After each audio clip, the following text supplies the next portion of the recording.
And once again, we welcome you all back after the tea break for the next session, which is titled Integrating Services of Cyberwar Mercenaries with Security Risk Management. To chair this, we request Mr. Sivarama Krishnan, partner PricewaterhouseCoopers, to please join us on stage.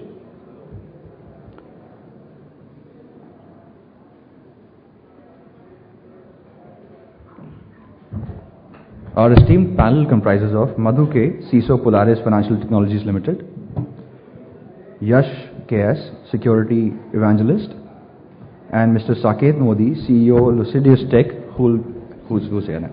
Okay. I now hand over the session to our chair, Sivarama Krishnan. Thanks. I know that we are standing in between lunch and also it's a third day of the session, so there's a little bit of kind of a tiredness of having too many presentations and ideas and views and professorial lectures, one could say. But what I've got here is two of the young gentlemen who's not a conventional speakers who has to come and talk about things, but they're real doers.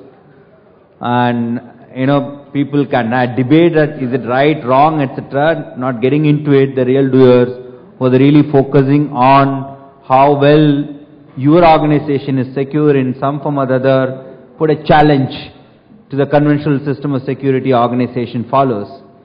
So it's going to be quite interesting session. I have with me one of the experienced professional from Polaris to run a session to balance this to young power, energy that's going to come out during this session. My job is simple because I'm just going to moderate it. And what I thought, maybe instead of me talking about it, probably I will invite first from an industry view, Madhu to come and speak for a few minutes to us thinking about, do they see role for cyberwar mercenaries in corporate organizations? If they have, if they do, what will be that kind of a role and where do they see and what benefits do they expect out of it? Then I will invite these two young gentlemen to come and challenge him in some form, and then we can start asking questions. Over to you, Madhu. Yeah, thanks, Sivaram. And I think it's pretty challenge to have these two young kids, because when I see them, it's pretty much they're more active than what I am. So we'll try to manage that. The first thing, which if you look at the topic, right, does it really make sense? Because I know it's a pretty much preemptive we're talking about.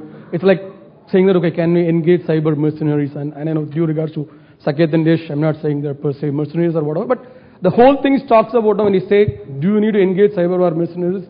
First, it gives a negative connotation. I'm trying to look at someone who is so-called in the terms of ethical, because unfortunately CEH talks about certified ethical hacker.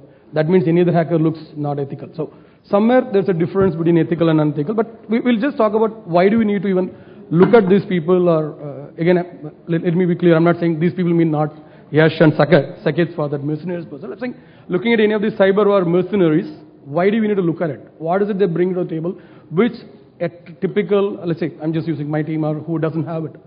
The one which I think most of the speakers did speak yesterday, right?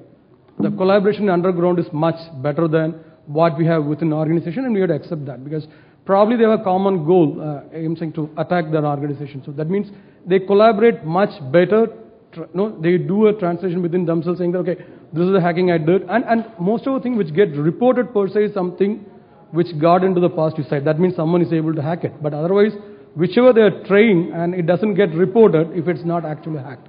So otherwise, we look at it, most of the organizations do go through it, and then which get reported comes to the limelight.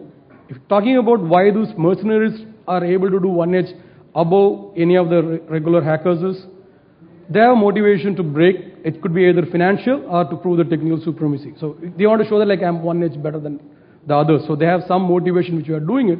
Versus a typical who are in an organization, the motivation is to protect, right? I need to ensure that whatever I have is protecting. So with this, with respect to the boundary or whatever we are talking about, currently I have to protect mine. And it goes boundaryless because of this, anyone, anytime, anyone can do it. The others which we talk about, as an organization, we can't react what we can't detect. Or similarly, I can't go about putting a controls if I don't know against to what we need to put the controls.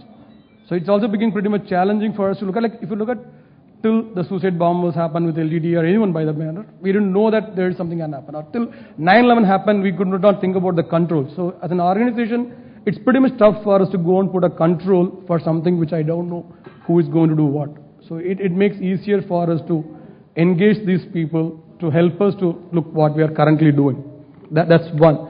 The other, if you are looking to look at, if you need to engage these people, what is the scope?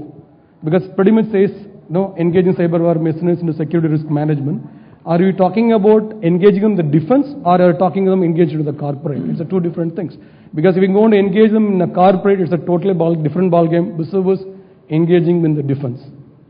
And next is, if you want to engage them, do you want to engage them for the defensive purpose or for the offensive? Like, defense is pretty much, that's the second part we should look at. Probably we'll cover that.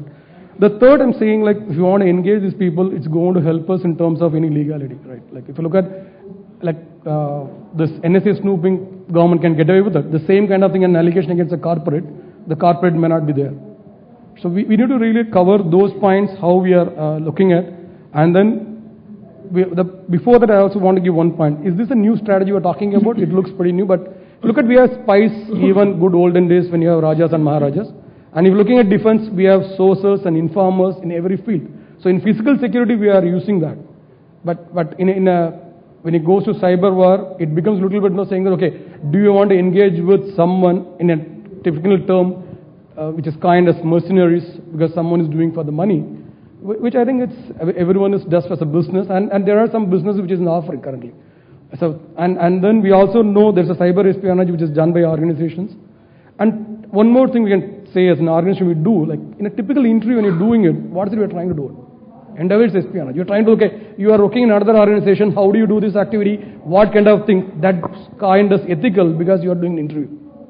And I know there are organizations who gives a group discussion topic which they can't sort it out, or they can't engage, like say consulting like PwC or EY. So it's better for me to call for interview, get the best mind, give a GD topic, get me a solution done.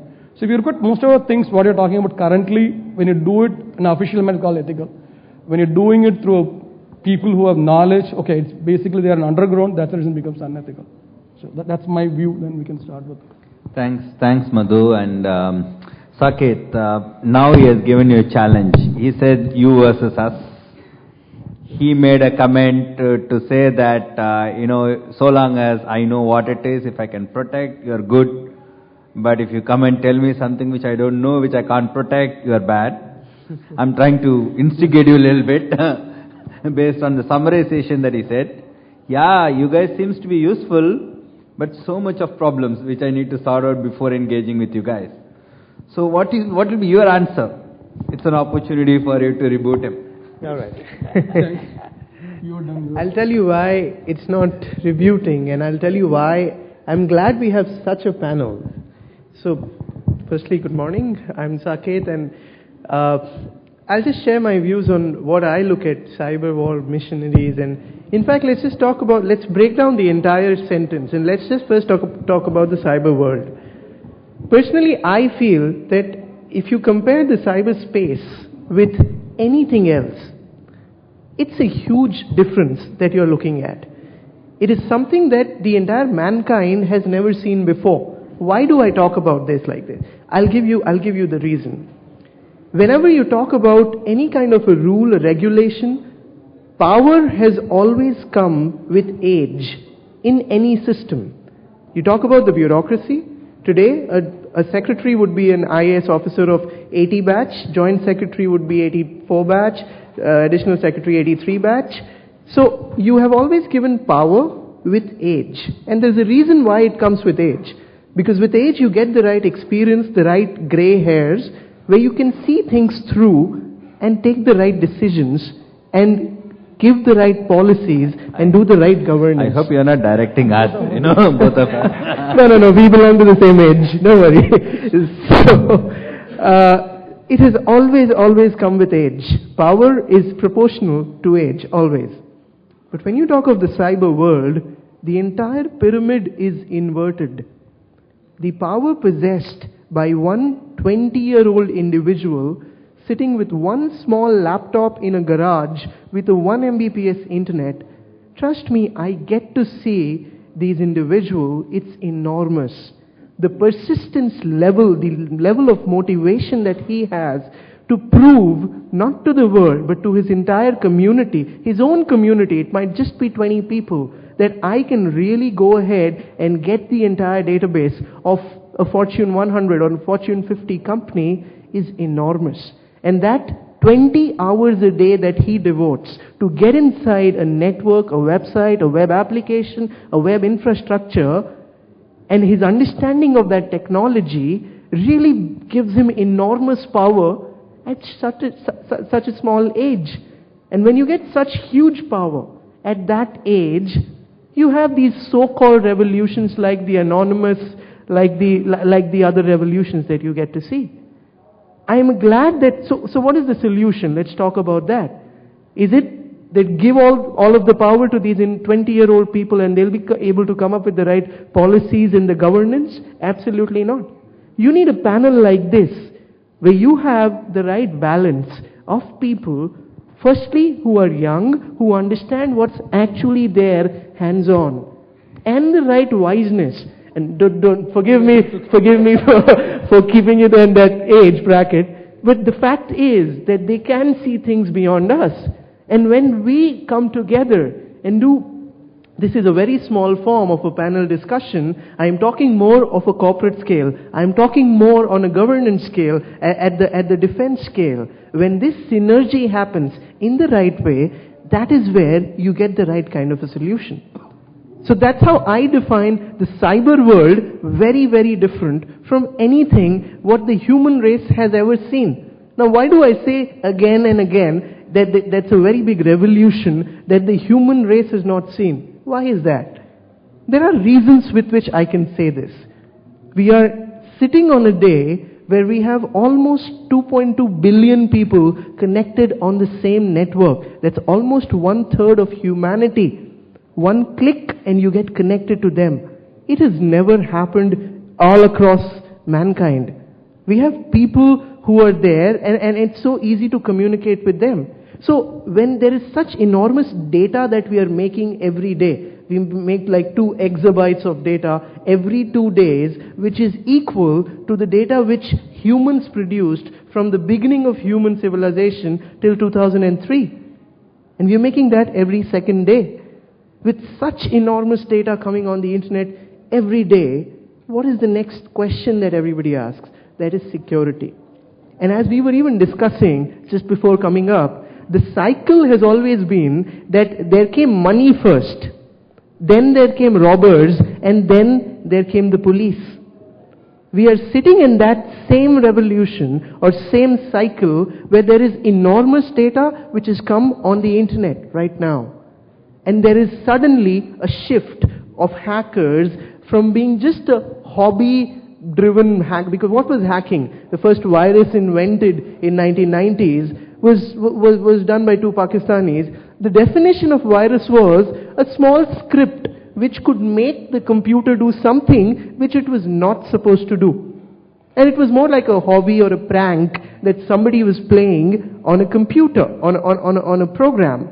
But today it's a state-sponsored activity. Thanks to the Mandiant report, we know that China, Russia, US, they have buildings full of professional security, I would say activists or hackers in simple terms, whose only goal is to get in and get the information out from a country, from an organization. And I'm telling you with reasons and with proof that not even a single of Fortune 100 organization has remained till today an organization which has not been hacked or whose data is not there in the hands of somebody else. When that is a place that we are looking at, there's a huge shift from a hobby to a very serious kind of a hacking activity which is happening. And that's where cyber mercenaries, that's what we were talking about, that comes in. Hiring somebody, that's the definition, hiring somebody to go and fight for you, to go and hack for you. You have to do that. Why do you have to do that? Because you don't get on call the right kind of human resources who are actually on field, on ground, who are ready to take on an application or really able to go inside and penetrate. The good part of cybersecurity again is even today it's niche and a lot of people are talking about it. But the bad part is they are just talking about it. There needs to be some people, some dynamic people who go ahead and do it hands-on. And that community is very small. And trust me when I say this, that community is not something which you will generally find in gatherings like these.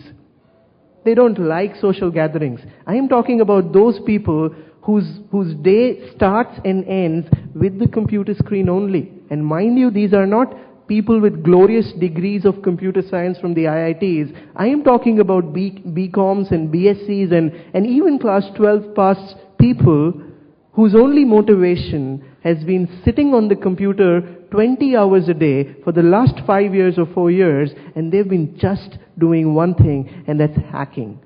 That community of people is very rare and very valued.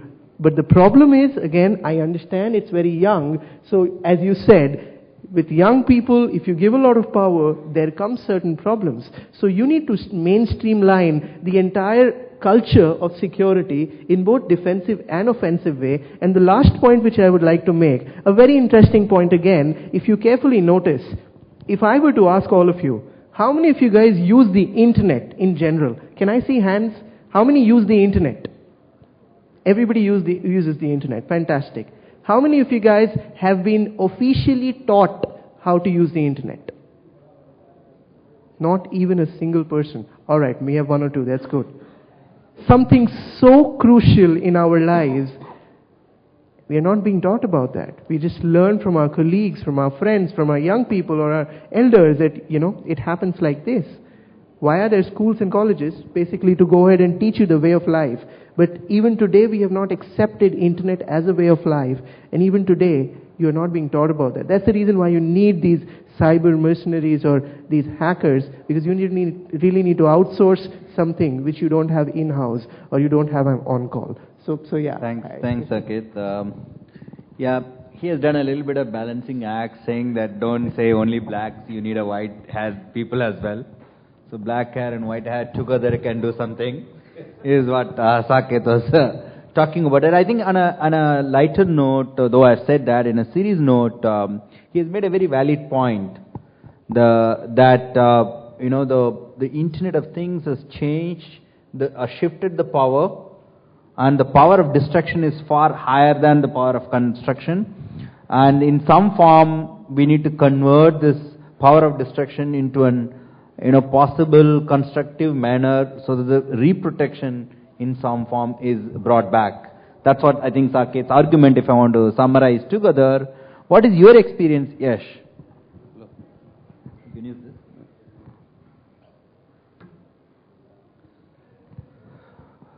So first we need to know how to visualize the internet. That's where actually majority are failing. So imagine that there are no people, only devices are there in internet, and everyone can communicate to anything, everything is connected to everything, right? And if you look at our day-to-day life, if you see, if you're going in a flight, who is controlling your flight? Some code, right?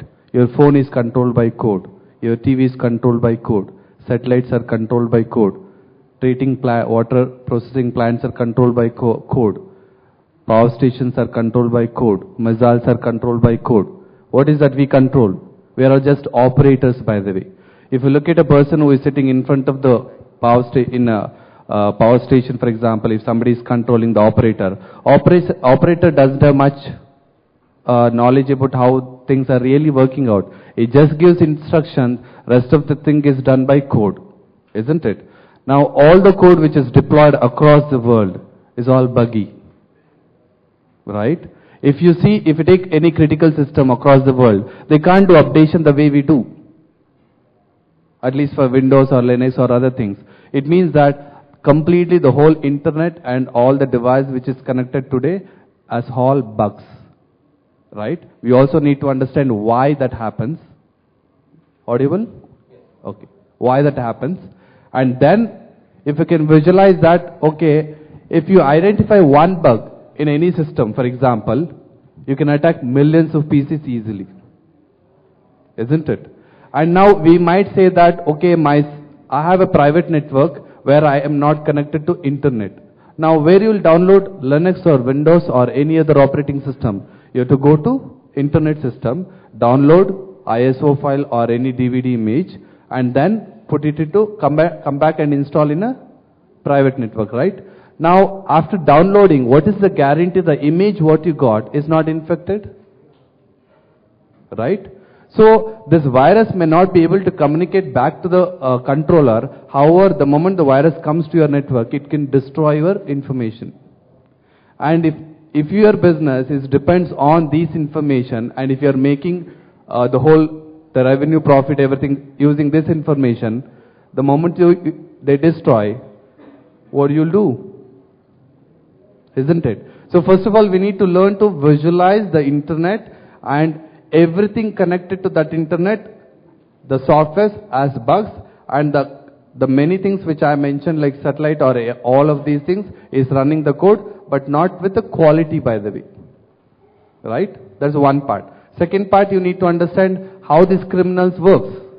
Right? First is if you take any botnet building also, someone who is highly skilled, by the way, the criminals are well organized, they outsource each other, and they integrate each other very well, and they communicate better than us, by the way. Right?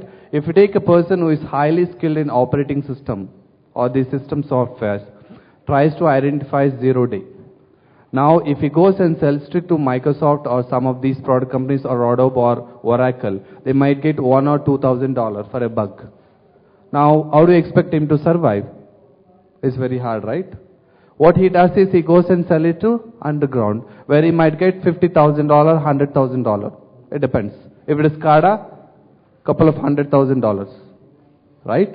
Then once he identifies this bug, he looks for a buyer, he'll sell it, and he walks out with the money. Now there are people who knows how to write Trojans, viruses, whatever. They incorporate these 0 day attacks into the viruses and they build best virus. Now whenever we refer to virus or Trojan, don't imagine that it is just piece of code, small code. You need to treat these viruses or Trojans like a product with its very good features. That's how you have to treat, by the way. Otherwise you can't handle it well. Now these products will have a features and also has the ability to spread in the network, has the ability to identify which PC I am currently in. Whether it's a manager PC or a developer PC, is very easy to identify, right? You look at manually the PC, if there's only documents, all those things, okay. If it is code, you can identify. Once you identify these things, don't you think that virus can also take next steps? Either to steal the data, and after stealing, they also need to send it to outside. They can also build a pattern in such a way, it is a genuine traffic. We have anomaly all-based systems to identify, right? It doesn't work. Next, there is something called paper install, by the way. The virus writer sells this virus to some buyer and he goes away.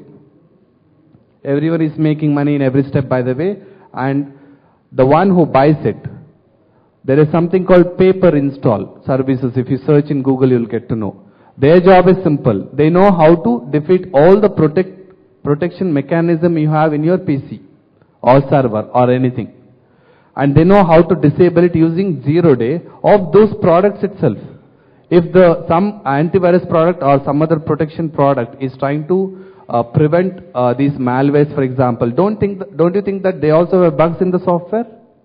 Using that, this paper install are highly skilled to infect the PCs. What they do, they take this Trojan and they install in millions of PCs.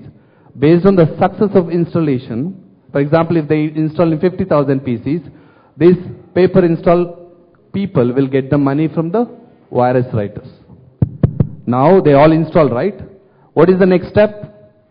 They steal the information. This virus knows very well. One is to install itself and disables everything. Antivirus is there, everything is there, but these antivirus does not detect only this Trojan, that's all. It does the rest of the things. And also it can take new updates. Product has updates, right? It will take new updates.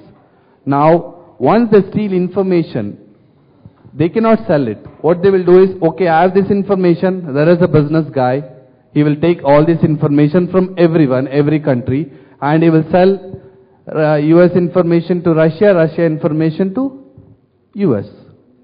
And that is how they outsource each other, and each of these skills are used very well.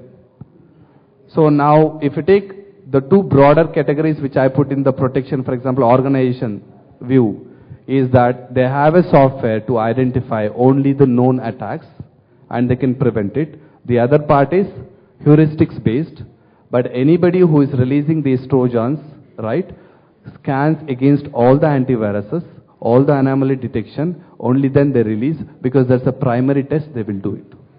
So keeping this in mind, we can have further discussion. Thanks, Yash. On a lighter note, what I could able to first hear is that, guys, you guys are fools sitting in front of a computer, thinking that you are controlling. You know what? They are controlling you. You just type something, but they do whatever they plan to do. Thanks, Yash, and reminding back to the basics. But having said that, on a stronger note, one thing which comes out of Yash's point of view, especially Madhu, from an industry perspective, is that we don't even look at end-to-end basics. How does it work so as what kind of protection that are needed for the end-to-end? That is the source of most of the weaknesses that are being identified in security space. And in the evolving arena of security, we always believe security means protection, boundaries, whereas it is becoming boundaryless in the Internet of Things. So when it becomes boundaryless, then you need to have a kind of a embedded, both reactive and proactiveness embedded together to run an organizations. What I heard from both of them is that they are the best guys to support for the organization like ours or yours to enable that kind of a mechanism, because agility, power, knowledge, and the speed that brings the young technologies brings in to the experienced like people like us who are driving processes, structure, etc., to work together. Do you agree with that? Yeah, if you really look at it, I think there is definitely a value which these people bring in. But the challenge we currently have, how do you legalize and doing it? Which I said, even early years we do have people. Like I'm saying, we're talking about even defense, we have sources, informers, everything is done. But the issue is if a sourcer get caught, I think the defense disown them. The whole thing in the corporate arena, how we can, legally engage them. And especially when talking about security, the mindset which comes is that protection, right? The basic thing talks about do a BGC about it. Like if you go and do a BGC about these guys, it's not going to come green because they are totally underground. So I'm saying, how do you go on to really make it ethical, or not using the word ethical, the thing is loosely used word. So make it legal, and then what kind of controls we have? Like one analogy you can talk about, right? Pardon me for a second. Couple of these bundas I'm going to give, like hafta on a year-on-year basis, so that they don't come and attack me. Is that the strategy I'm looking at it? So that I pay you, you don't touch me? Or do you need to look at saying that I pay you, you help me in finding out my gaps? And what's the assurance that, which is, if you're going to use them, they find a bug, and then they go and tell my clients, saying that, look, these guys have these gaps, so I'm going to exploit, either you pay me, or I'm going to exploit them. So how do you kind of have a control mechanism which will use this, definitely knowledge for the benefit of us as well as the customers? That's a challenge. And how do you regulate it? Because even when you're talking about for the defense, they do it, they can get away with it. As a corporate, if I'm going to do it as a public, I can't go and tell the world I'm doing this. Or even I can problem saying, if I'm going to go offensive, we may use these people and try to get information from some other competitor. But can I go and make it public? I can't. So how can we go about using? And for sure, I think there's no doubt that these people are much superior compared to us, because I said they have much better organized mechanism. Because of the corporate world, we engage because of competition, and there's nowhere I'm going to go and tell my fellow colleagues except in these seminars, talking about the best practices. But I don't think any of the seminars we do share the impact we had. Like I don't think every one of us has incidents. But if you go and ask how many of us incidents the last 1 month, everyone says nil. Because I don't want to say that I'm bad. The whole thing is talking about these people can bring back is that thing which says, yes, these are the gaps you have, and I can get those from these people. But the challenge is, what's the assurance, and how I'm going to tell my clients? Like when I'm going to say a BGC and say a particular person, there's a gap of 2 months, I have to take an action. Vis-a-vis when these people, I can't do a HR security, there's nothing. And I have to do more on an underground basis. And how am I going to even account the financial, like most of the art is coming for it, how am I going to make the payment official? That's challenges. I think very valid point, Madhu, from a organization's perspective. Maybe Saket, you may wish to answer. Yash mentioned that the economic interest also plays a larger role. He given some examples that if exploit is identified, instead of sharing with the source code software publisher, it makes sense for them, economically makes beneficial for them to put it onto the underground operators and have a higher economic value. Madhu has raised similar point in different form, saying that how would I ensure that you don't exploit me after that?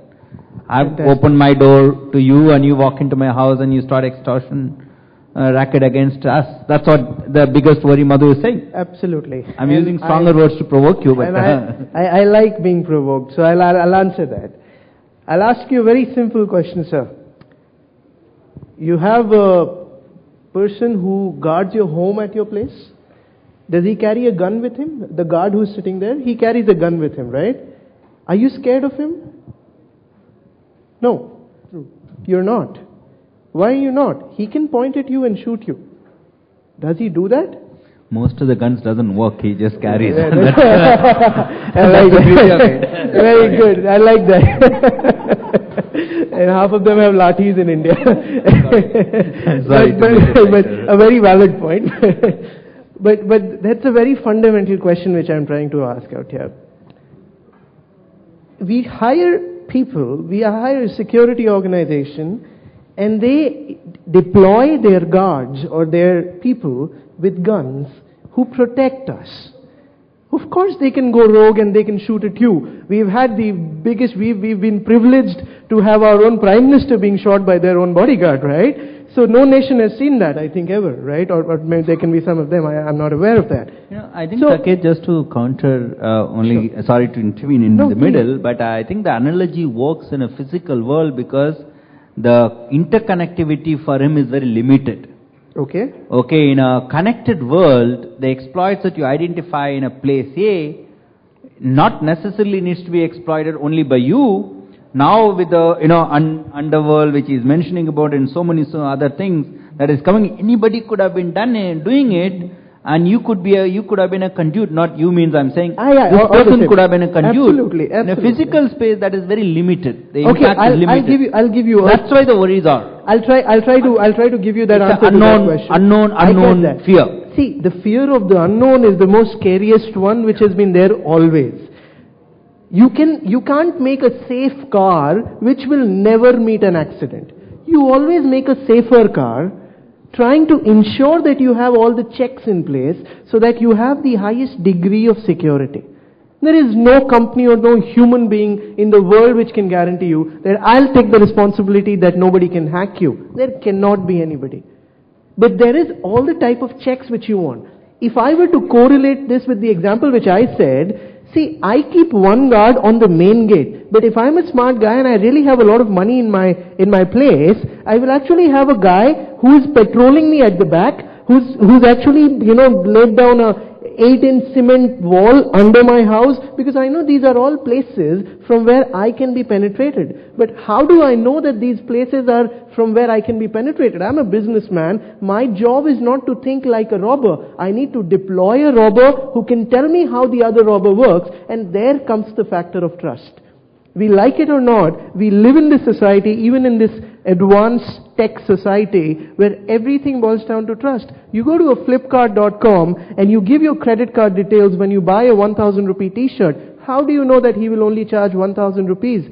He can actually go ahead and charge you 10,000 rupees, and you keep fighting a case with that. They don't, because that is their integrity. And that's where I'm coming to now. When you deploy an organization with a face, with a reputation, with an address, these are not just hackers. That's what I represent. That's what I'm here to tell. That when you deploy an organization to take care of your security in an offensive way, and you are scared that they might go bad and they might attack you, and if you discard the contract, they already have so much secret of yours, as you said, that they might go rogue on you. That is a very thin probability. Why? Because an organization which you're hiring to protect you against the other people, the very ground on which it stands is the integrity.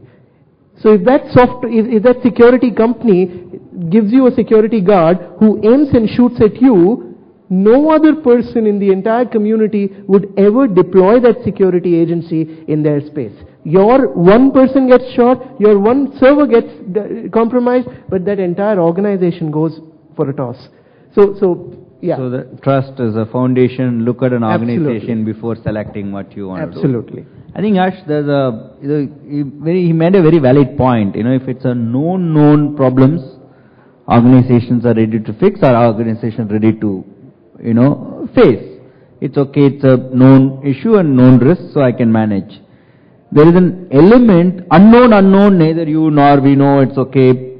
But if there is an element where it is known to you, unknown to me, that's the biggest chunk which you guys, not you guys, cyber mercenaries are trying to work on to monetize and create a fear and the factors around that. But how do you guys help people to transcend this unknown to known? Because that would have been a real benefit to the corporates, isn't it? Because that's what the job of people like us should be. How do you guys help organization to shift this unknown element to be a known element of the organization? Do you help them?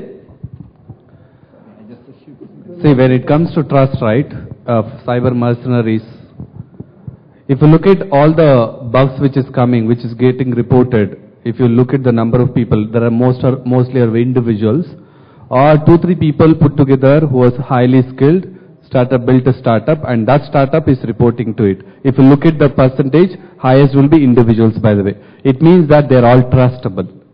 Based on those bugs only, organizations are fixing the bugs. Then in organization you have a process to apply patches and other things. That's one part. The second part is, if you look at the bug bounties, right?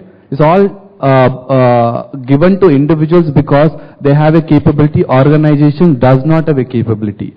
Means if you take a Microsoft, they developed it. If you take a number of developers, if they have 100 developers, they have 200 testers, by the way. It's almost more than that, right?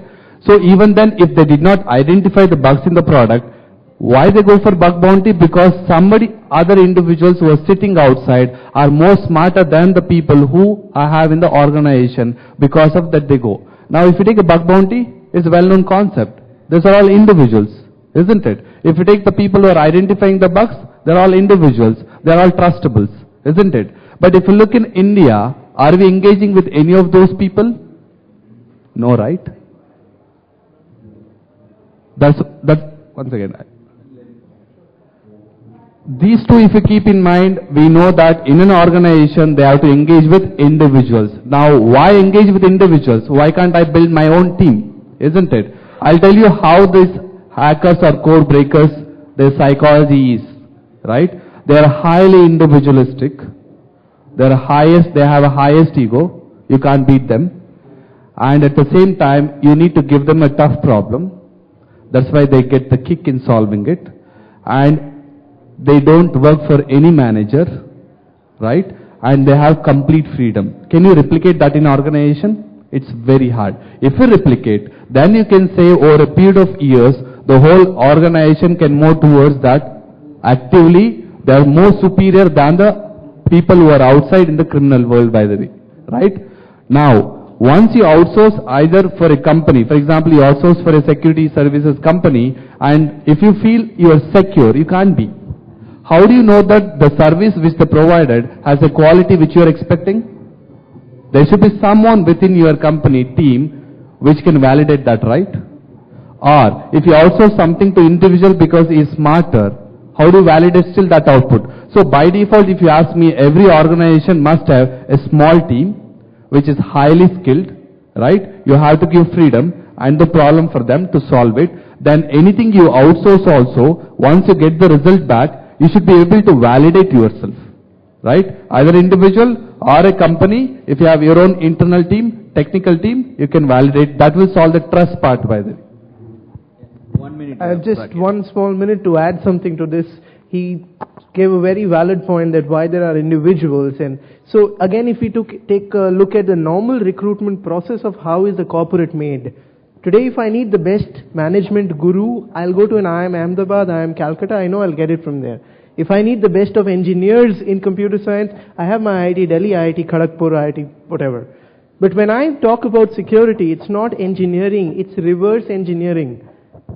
Even today, we don't have a single college which gives a course on cybersecurity at the undergraduate level.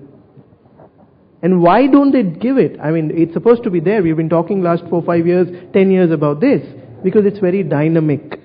You don't get professors to teach a subject because every semester the syllabus changes.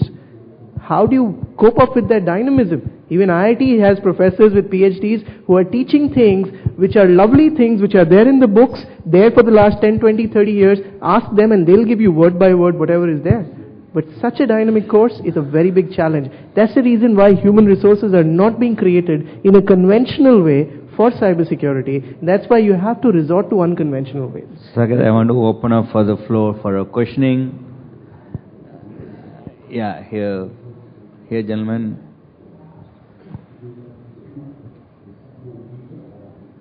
My name is Ramurthy. Is it for the grey-haired people or black-haired people, sir? Sorry. Both of you are black. I don't find any hats at all on the days. Oh, okay. My name is Ramurthy. I am the chairman of Cybersecurity Privacy Foundation. And whatever that young man sitting last, Sharath, right? Saket.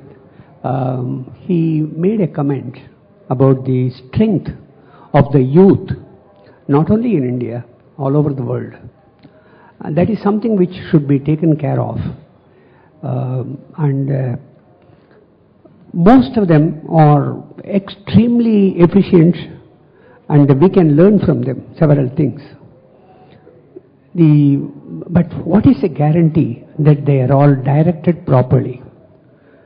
The efficiency and strength they have should be properly used for the national interest and for the welfare of the nation.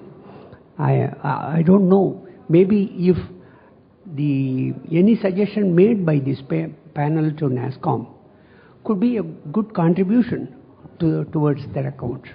Any comments?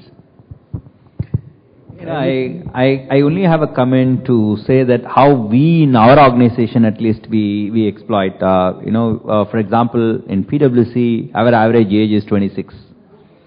And we are 6,200 people and average age is 26. And maybe less than 3-4% of the population is above 40.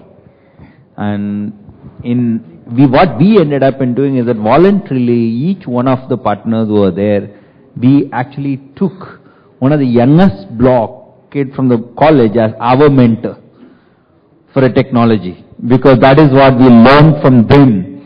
He teaches me now today that, come on Shiva, the way you are using this app, it's not that way. You should change. And he comes back and gives me a tips. For example, a few days back, my daughter put in a photograph of me and my daughter along with that in a public, Facebook on a public page. He comes back and says that, you know what, though your daughter did it, it's a mistake. It's your personal photograph, you should create a family and friends as a group, put it in there and restrict it. It could work. It's a learning to us. I think the best way we could always learn is, one, instead of thinking them as something which I need to really control them and direct them or coach them, reverse it to say that I need to get coached from them. In that process, potentially I am also giving away something back to them. The humbleness, the direction, the support also goes along with them. That's our experience. I'm more than happy to hear from others, but that's how I would put it together as. See, like I mentioned just now earlier, unless your organization has your own technical team, after receiving the results, you must validate yourself. You cannot say that I'll outsource it, I'll forget everything. Whether it's individual or a group of team, you have to validate yourself. Most of the companies are built by the younger people, and also only 3-4 people by the security companies. Any older security companies which is more than 10 years, useless. Any more question? Here.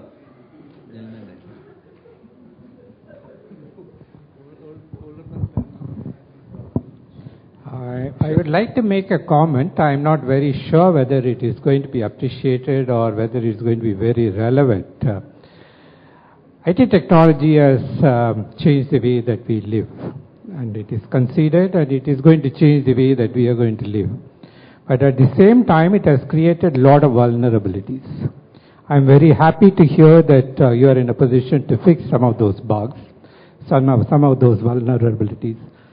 But I have a point of view which is slightly different. Can we go back to the basics and create a situation where we create a product without those bugs? I can take, for example, if I am working for a pharmaceutical company, I am expected to come out with a medicine which serves the purpose and it will not cause any damage.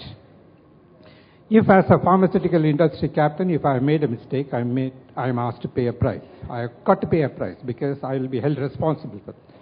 The same holds good in the case of an automobile industry. If the brake fails, he is held responsible. But in my opinion, and based on my experience, the IT technology is free from that liability.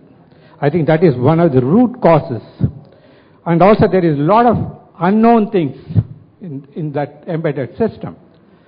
Someone writes a code, and as you said, it has got to be validated by an organization when it comes.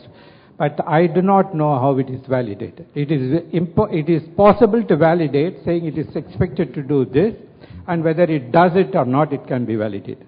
But I have got no means of validating that it will not perform anything more than what it is expected to do.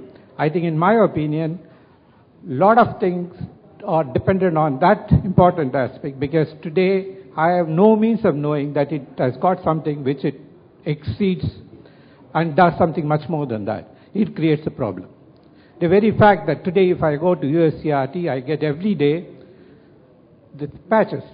Is patches the only way to go about doing it? Or would you like to go back and see that there are other ways of doing it? I think this is a thought that I will comment for that. Thank you. 30 seconds. Yeah. See, if you take the customers, right? Customers are expecting from these product companies a security, but they are not paying for it. That's the first part. Second part, if you take how developers works within the product company, is that the developer says that I need 10 days to write the code for this task. But what the manager says, because of the market pressure or competition or whatever, he says you have only 5 days. What developer does is, it just completes the functionality without quality. He delivers the results to the manager. And this is going to continue even after 10 years also, because unless customer pays for security, this will never change. Yeah, that's why I gave the example of a pharmaceutical industry and automotive industry. They are made to pay a price. Sir, if something goes wrong, we all got away with Y2K problems. And it is the end user and others who paid the price for it. Right. Now we are going to create a similar situation, and we are creating more and more, where we find that there are a lot of problems with the IT industry, and no one is responsible. yeah, move on. Next person. Sorry, because there are 6 people who raised a hand. I don't want to. I got 2 points to ask you, in fact. 1 minute, please. Yeah, sure. Sorry. See, one is that the human mind is most vulnerable. Okay. So have you any thought on training a human mind so that they don't breach or they abide by the security, so that they're not, it is not broken? That is one. And second is, have you thought about, like people are talking about, you get hacked. It's okay. But have you thought about anything, a device or a tool, like if you get an attack on your device, make a counter attack and kill that or destroy the device or the tool from where you are getting the attack? It's like, so anybody wants to answer that? Okay, I'll just answer in 30 seconds very shortly. Firstly, hacking the mind, very beautiful concept, sir. That really intrigues a lot of us sitting out here. We need psychology professors for that, and you have a different stream which talks about hacking into the mind, which is happening, hypnosis and all of that stuff. So that's a different angle, I would say. And you said training the mind, so that's where it comes in. And of course, imbibing morals in cyber ethics, what you call, that's important. So that it should be a part of the curriculum. Next question that you talked about, the counter attack which is possible. Again, to do the counter attack, you need the right people to understand the attack first, to detect it first, to defend first, and then to actually counter attack. We are hardly detecting it, the actual attacks which are happening. Forget about defending. Offending is a long story, long shot. So yeah. But we should think about it. There's a future that we should think about. Yeah, we do that. Yeah, sure. Question. Hi everyone. My name is Maninder, and thanks a lot for this insightful discussion. It was really good. On the lighter note, I'd like to say maybe many of us may soon need a psychiatrist to overcome the depression we will go through after. Yesterday we came to know that this with Google, whatever data is going there, and today I just found out that my antivirus may actually be causing damage to me. On a more, as organizations, Siva, maybe we may have to ask you to send us a proposal how much money you will charge to protect us against all these. On a more serious note, while it was very good, there's one question which I felt was unanswered for me. So we talked about, Madhu started very well saying that as organizations we may not go very well, using mercenaries for attacking. And of course it's absolutely unethical, plus governments may get away, we cannot, right? About using them for defense, my understanding is we have employees, we have consultants, and then like Yash mentioned, there are mercenaries who have a different psychology, right? They don't work for organizations, they don't have a brand to protect, but they're very good. Not talking about it in real life also, the army, you need discipline for defense, right? The army cannot use mercenaries. There may be countries may be using mercenaries for attacking other countries in some way or form. They can't use it for defense because you need that discipline. So my question there is to the panel, do you think we can have that discipline in the mercenaries that they can protect our organizational assets and not cause damage to them? Maybe I'll take liberty to answer this question than any of them. The answer is yes, to be honest. I think when we talk about mercenaries, I just leave into two ways. Rogues is the rogues. I mean, we cannot protect from rogues. Whether you have a structured organization or not, you don't have it.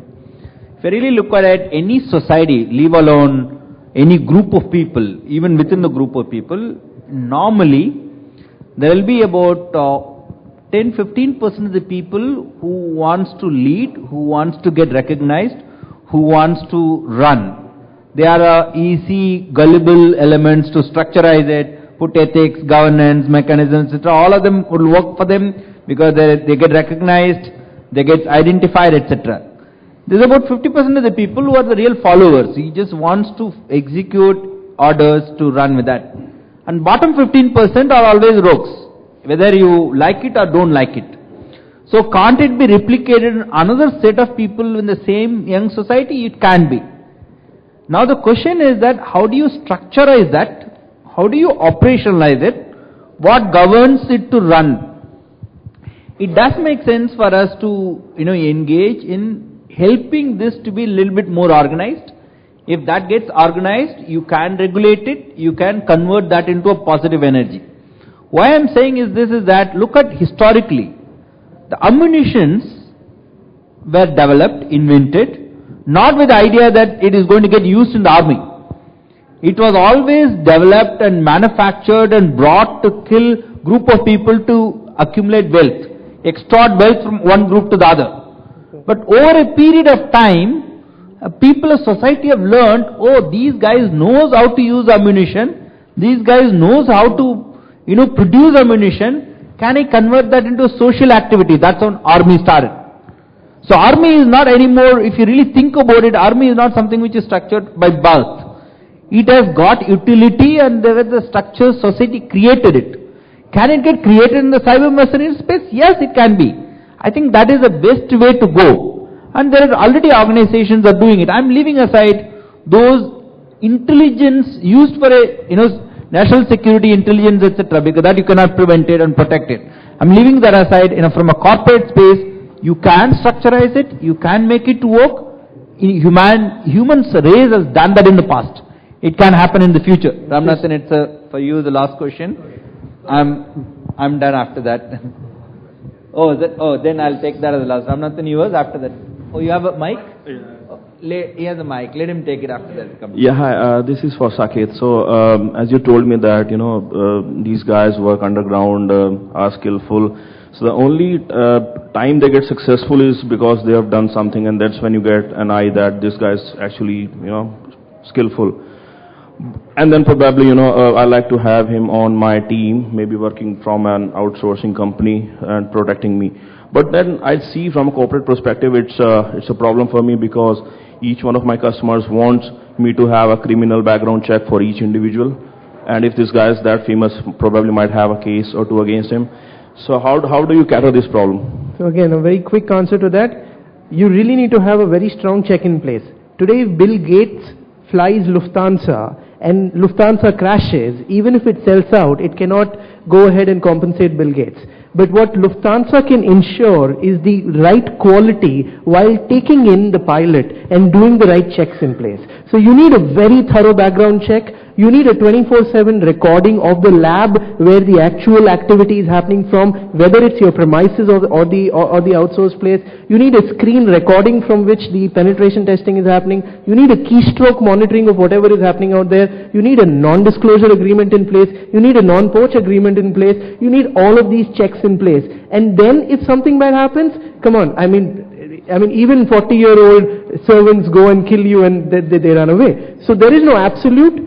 You have to move towards absolute. But I cannot show all these recordings to my customer, you know. You have to. So that's how you give trust. You tell them that these are checks in place. And I'm giving you live access to the lab where this is happening. If you want the security, you have to have these people on your side. No other way. Yeah. Thanks. One point I want to make is US is building such a big, because this is known news, because they have been building NSA, yes. known news, big Right. facility, photograph and all of that. So I'm saying, why is similar kind of focus in India? Of course, some organization and interest must be working. So the tunneling of the resources into that is a high priority in some way. They may be, call it mercenary or, you have other ways to manage it, bring it to book. But I would leave the comment that, we need to bring the human resources into some kind of nationalism, to work for a particular cause. Finally, these fellows actually, some way or the other, look for a cause. Absolutely. Not anything. Every human looks at a cause. We'll have to create that cause, which could be, costless cause or what. But some cause. Absolutely. We need to create. So, money will be lower on the agenda, but some cost will be higher. But can't be sustained for long. Correct. So I want to comment? Should I or please? No, I don't want to. I thought otherwise I'll summarize it. I'll just the last comment. Then of course we need that cause, and that cause is very important because technically, what I could see, everybody was very interested because Yash told you that your antivirus don't work. Just in 20 seconds, if I were to tell you the type of vulnerabilities which actually exist, Yash can tell you or I can tell you with my organization, we have actually seen the live breaching of top 5 e-commerce companies of country, which doesn't come out in the public. 2.5 million credit card details. The top 5 PSU banks that you can think of in the country have been breached. It doesn't come out in the news. Your system, no matter what antivirus you're using, it can be penetrated. It's no big deal. Firewalls can be done that. Your mobile phones, with whatever apps you're using, trust me, it's very easy to get a 24/7 access to your phone and you don't know about that. So knowledge, capacity building and awareness is the actual solution. So yeah. Okay, thanks Saket, and we have actually created enough fears on your mind, but I just want to conclude with one statement which is in a philosophical note from a Gita. And during the war, Bhagavan Krishna told Arjun that, you can always do whatever you want, but the results will always be what I want. Okay? And so it is better you think and do what I want so that you get what you want. So end of the day, the cyber mercenaries are like that, and we corporates can always think, and do whatever we want. They get what they want. It is better to use them so that, we align ourselves to get what we want through them. Okay, with that note, I conclude. Over to you.